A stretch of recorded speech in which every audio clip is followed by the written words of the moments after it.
Estamos de volta com o nosso Sem Censura.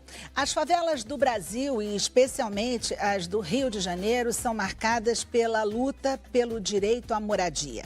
O cineasta e diretor audiovisual Marco Antônio Pereira está aqui para contar sobre a sua mais recente produção, o filme Favela do Papa, que aborda esse tema que é importantíssimo. E eu vou agradecer demais a sua presença, Marco, porque nunca foi tão importante a gente falar sobre habitação, a gente falar sobre a gente olhar para o outro e dar o devido valor à necessidade dele ter também um lugar para morar. E como é difícil isso acontecer, e eu imagino você que fez um filme de algo que aconteceu na década de 70, eu queria que você já abrisse contando para a gente como é que nasceu a Favela do Papa.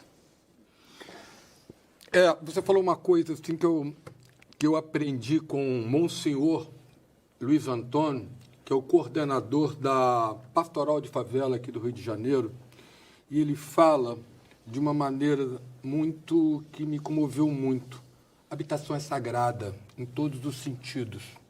Aí eu posso ouvir aquilo assim, então a gente está fazendo algumas sessões em algumas igrejas, discutindo o que é habitação. O filme surgiu... ele não surgiu assim, de uma pesquisa, não. Ele foi um filme que surgiu de repente, porque existia um filme com o Sérgio Ricardo, cineasta, músico, artista plástico, grande artista brasileiro, estava fazendo o que chamava Bandeira de Retalho. O Sérgio Ricardo, em 1977, ele escreveu um roteiro sobre o processo de remoção da favela do Vidigal, no qual ele participou. Então, é o seguinte, é interessante falar isso porque é um filme que estão viajando pelo Brasil inteiro e tal, e isso, para mim, é interessante, é uma curiosidade. Então, ele comprou um barraco. Ele morava ali naqueles prédiozinhos ali do Vidigal, que é chamado os prédiozinhos dos artistas, onde vários artistas moraram. Marco, até vou te interromper rapidamente, só para situar quem está fora do Rio de Janeiro, né? Ele está se referindo, o Vidigal, ele fica de frente para o mar, aqui numa região oceânica do Rio de Janeiro, enfim, e uma região paradisíaca, e inclusive com uma paisagem belíssima, ou seja, de alto interesse das imobiliárias, não é? Sim. E aí era esse o local que ele está se referindo. Vamos continuar. Sim. O Vidigal se localiza entre São Conrado e o Leblon. São um dos 2 metros quadrados mais caros da América Latina, podemos falar mais assim. E ali existia uma comunidade que começou a ter ali uma relação, começou ali pela prainha dos pescadores, e mais ou menos em torno de 1940.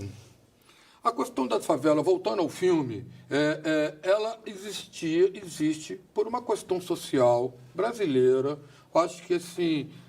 teve a questão da abolição da escravidão, houve um branqueamento dos europeus que chegaram ao mesmo tempo, houve um êxodo rural e nunca teve uma política habitacional no Brasil séria que possa ser de habitação popular.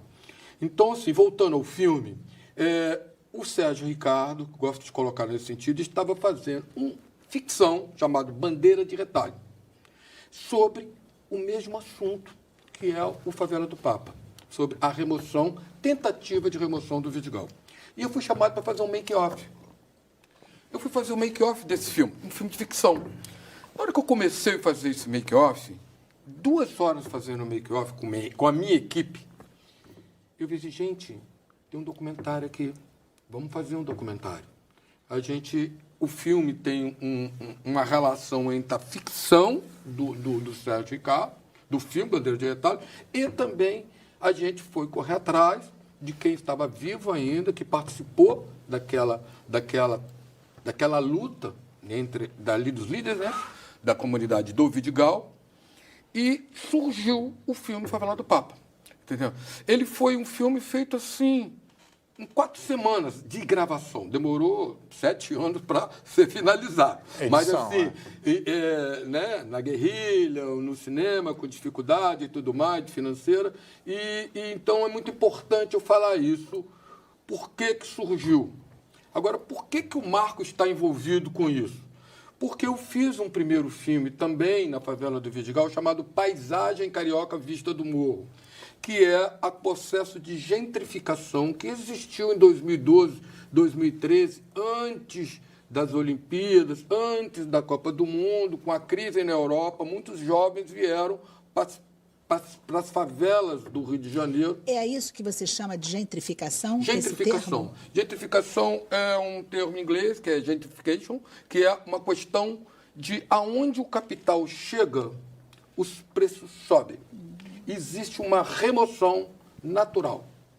Porque as pessoas que moravam lá, que pagavam R$180 por uma kitnet no Vidigal de aluguel, e que, de repente, em pouco tempo, passou a custar R$900. Natural, entre aspas, né? Porque, natural, entre aspas, porque existe essa especulação em cima do mercado, né? Para remover as pessoas e fazer a gentrificação, né? Houve esse acontecimento no Vidigal, teve uma época que todo mundo soube, Vidigal aqui no Rio de Janeiro, tinha vários jovens de várias nacionalidades, principalmente europeias.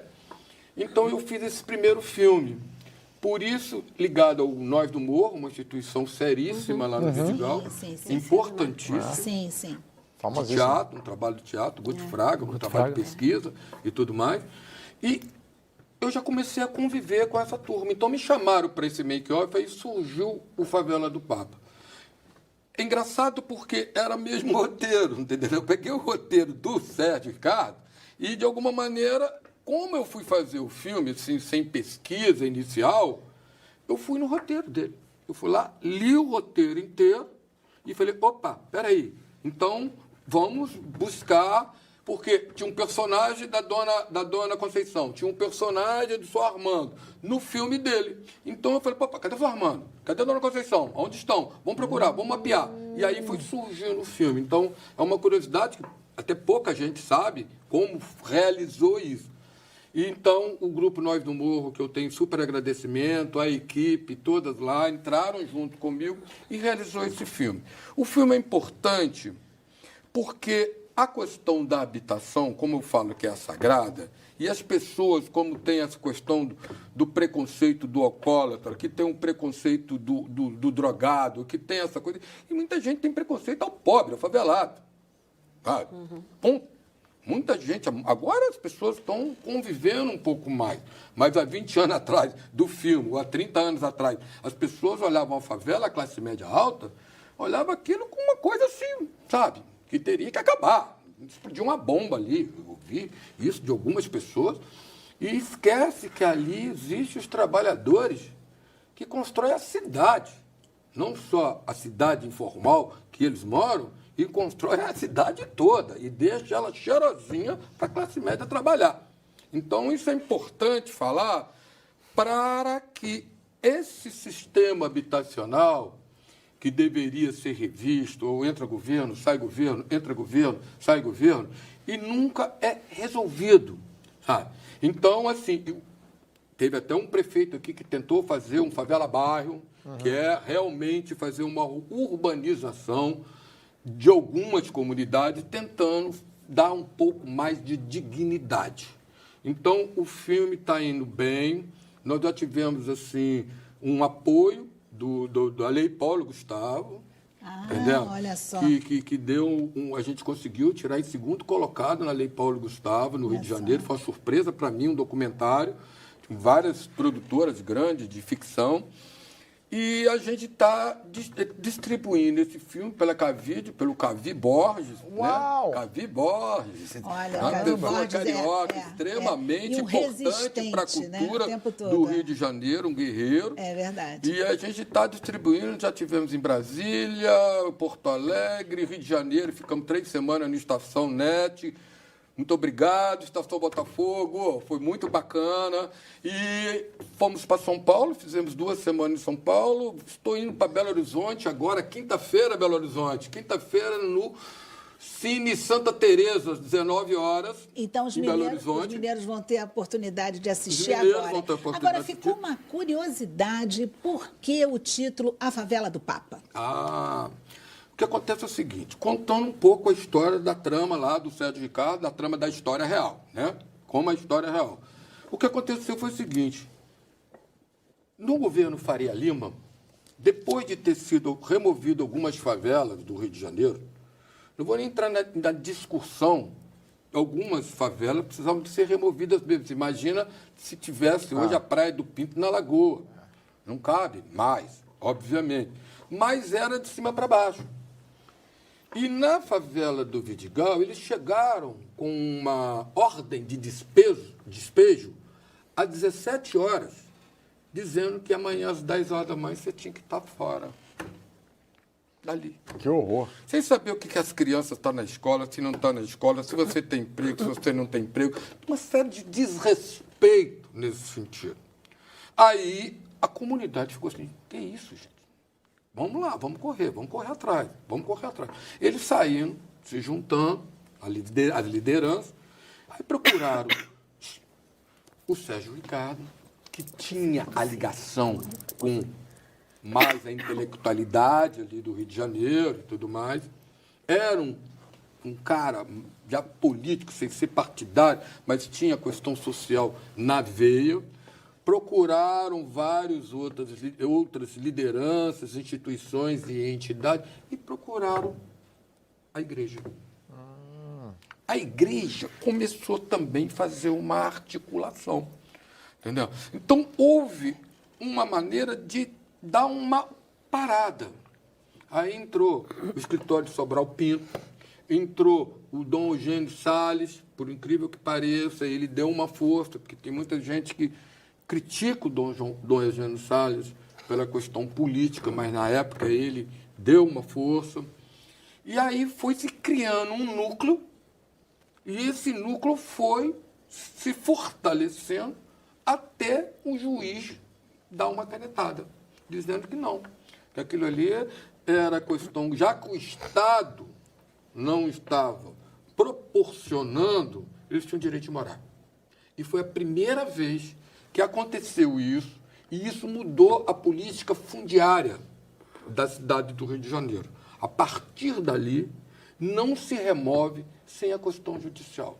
Então, isso foi uma coisa extremamente importante, porque depois desse processo, existe remoção. Nas Olimpíadas, teve lá a Vila Autódromo e tudo mais. Mas existe negociação, desapropriação. Hoje, prazo, né? Negociação. Hoje em dia, está tendo uma negociação lá em Acari e Jardim América sobre a questão da mudança climática e que está existindo um outro tipo de remoção hoje em dia, que é o meu próximo filme. Então, fechando a trilogia, que é a gentrificação, a remoção em si, que eu estou contando uma história que aconteceu, congelada em 1h16 sobre o assunto, contando a história literalmente por eles, sabe? Quem participou da história. E agora eu estou desenvolvendo um projeto que é a questão da trincheira climática. Na trincheira climática, quando a sirene toca, e aí? É um assunto que a gente está até vendo, todo ano a gente vê na televisão, e a gente vai se naturalizando com essas imagens. Isso, só para situar para o pessoal que está em casa, é quando você diz que a sirene toca nas comunidades, correto? Na comunidade. A sirene toca... Risco de chuva, riscos principalmente de chuva. Então, o que acontece é o seguinte, um novo projeto, chamado A Trincheira Climática, que diz sobre racismo ambiental ou justiça climática, que quando atinge o preto, pobre, favelado. Sempre primeiro. Obviamente, Rio Grande do Sul foi uma tragédia, atingiu todos, né? Mas o próximo filme é sobre essa questão, vai fechar essa trilogia, que é como funciona, como se desenvolve, o que a Defesa Civil está fazendo, o que a Prefeitura está fazendo, o que as lideranças estão fazendo e o que a igreja está fazendo. Com a Pastoral da Favela. E é verdade que você tem um plano de apresentar a favela do Papa para o Papa Francisco? Sim, existe esse Ele vai adorar. Eu acho que ele vai adorar o filme. Sabe por quê? Inclusive, eu vou ter uma reunião agora com o cardeal, semana que vem. Consegui lá uma agenda. Porque é o seguinte, é uma história da América do Sul. na América Latina, na qual ele faz parte. Certo. E ele tem um cunho, uma pegada social.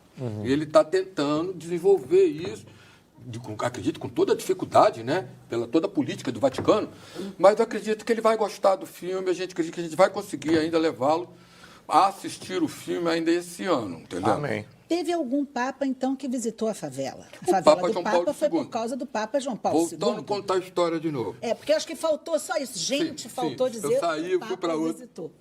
Não é isso? Voltando. O que acontece é o seguinte, depois que esse juiz conseguiu executar lá a vitória, judicialmente, mesmo assim as lideranças, não, eles vão recorrer, isso não vai acontecer, ninguém acreditava nisso. Aí o Papa estava, João Paulo II, estava com um projeto de vir ao Brasil. E ele tinha vontade de visitar uma favela. Toda essa articulação da pastoral de favela, que se fortaleceu com o próprio Vidigal e o Vidigal com a pastoral de favela, no fundo a pastoral de favela e esse movimento do Vidigal tem a mesma idade, 1977, que fortaleceu. Eles começaram a juntar, foram no Dom Eugênio e tentaram articular para o Papa visitar o Vidigal. Na época, o governo não estava querendo muito que fosse o Vidigal, porque já existia um conflito.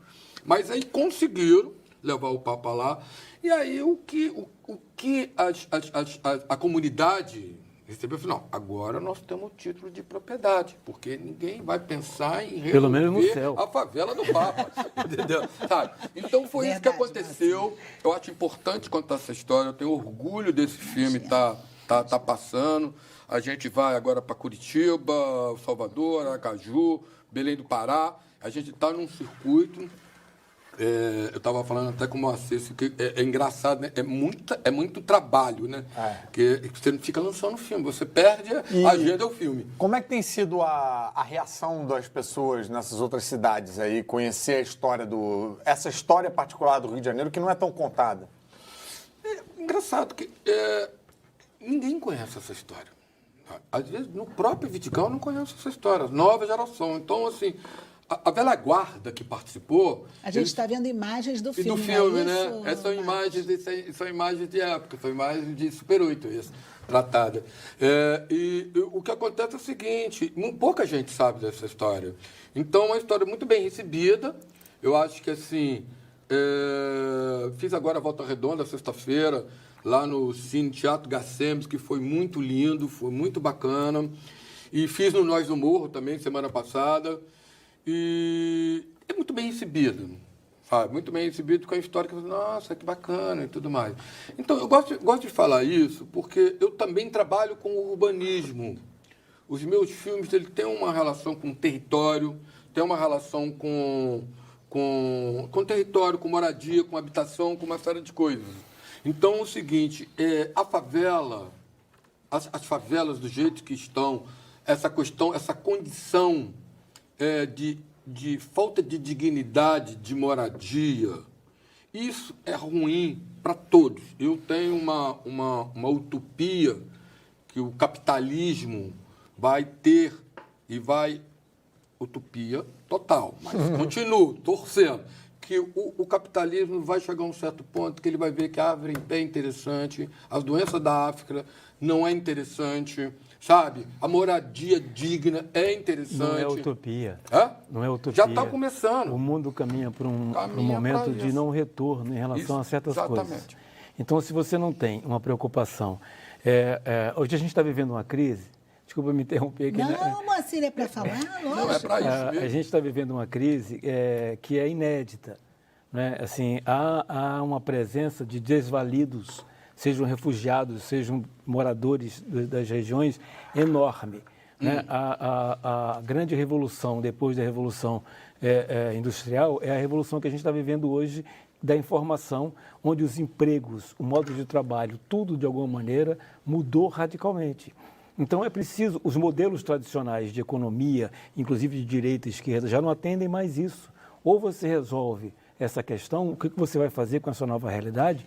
Não adianta dizer, não, cada um por si, Deus contra todos. Né? Cada um se vira. Não é possível isso. Porque o próprio sistema vai... Não se sustenta. Não se sustenta, vai quebrar. Né? E é uma questão que vai ser colocada. O que fazer com essas pessoas? Globalmente. O que fazer com o território? Mas eu acho também que esse negacionismo que ainda existe na política, sabe? Tem uma série de coisas. A guerra pela questão capitalista também. Já viu ter crise na indústria bélica? A realidade Entendeu? Sabe? Então, é uma loucura isso tudo. Assim, quem é que, por exemplo, está desenvolvendo as maiores experiências em relação a carros elétricos, que é uma transposição energética? Né? São as indústrias automobilísticas. Sim. Né? Assim, é preciso que quem está à frente desse... ocorra, porque não dá para continuar com queimando combustível fóssil. Todo mundo sabe disso. É uma questão de sobrevivência. Sim. A não ser que a gente acredite que a gente vai caminhar para o precipício dançando. Né? E, na verdade, né, Moacir, você está falando, é tão interessante, porque vai até no caminho do que o Marcos disse aqui. É bastante insano a gente não perceber que a gente não vai ficar melhor quando a gente vê que o outro, o nosso irmão, não está bem. É verdade. Isso é um negócio que é completamente errôneo, não é? A gente parte do pressuposto de que nos trancamos num condomínio com grades, fechamos nossa porta e que está tudo bem. Não está. Não é? Lá fora não está nada bem e você vai sair. E aí você se dá com essa realidade que ela é absolutamente desumana. Então, o seu trabalho como cineasta, realmente você tem razão, ele é muito importante, porque você traz a voz destas pessoas, mostra, não é, as consequências, as causas numa determinada época e que elas continuam aí. E essa oportunidade de você levar para várias cidades brasileiras, como você diz, e eu vejo o brilho do seu olhar quando você diz isso, é porque é uma conquista, meu amigo, e de muito trabalho e esforço seu. Isso é incansável. E eu imagino, porque também estou olhando para você assim muito de pertinho, que isso é sonho, isso é vontade de que mude. E a arte tem esta vontade. Então, a gente precisa aplaudir você, Moacir, ou todo mundo que vem aqui a esse programa, porque isso é que é o importante de se enxergar quando se faz arte nesse país. É a vontade de que se mude. E que se mude como? Se mude de uma forma tranquila, se mude com paz, se mude entendendo o outro. Então, assim, eu fico encantada de você dizer que você está fazendo uma vontade, né, que você está partindo para uma trilogia. Vamos lá. E que venha com essa trilogia e que venha com mais, Marcos, porque a gente precisa falar. Moradia é, sim, uma questão de saúde pública também. Sim, lógico. Né? Bem sagrado, como você disse, né? Então, assim, o que eu posso dizer para você é que vejam o seu filme, não é isso?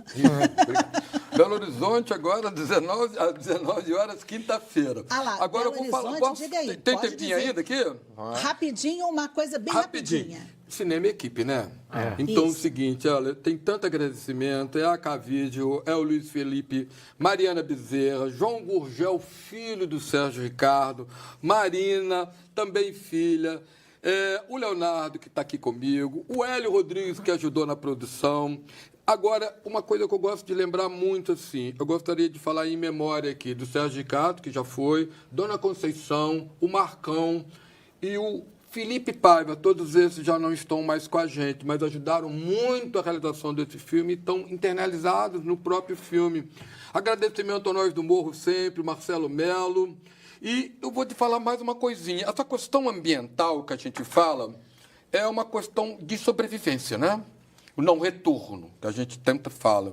Eu estou com um festival também em Volta Redonda, uma cidade que passa por um processo de pó preto muito forte, e nós estamos com um apoio lá do SEBRAE, da Associação Comercial, da Prefeitura, para fazer um festival ambiental de cinema sobre meio ambiente em Volta Redonda em setembro do ano que vem. Então, isso é importante também, é uma outra trabalho, então uma labuta enorme levantar o festival. Vai ser a primeira vez que nós vamos fazer o festival em Volta Redonda e a gente está muito entusiasmado com essa equipe aqui. Olha só, gente, tem que ter entusiasmo na vida, não é não, pessoal? É isso que move, é essa paixão que move. Marcos, eu estou empolgada, né? É festival, é tudo. Sucesso para você, sucesso para o filme e principalmente para esse sonhador que tem dentro de você, tá Valeu, bom? querida. Obrigado.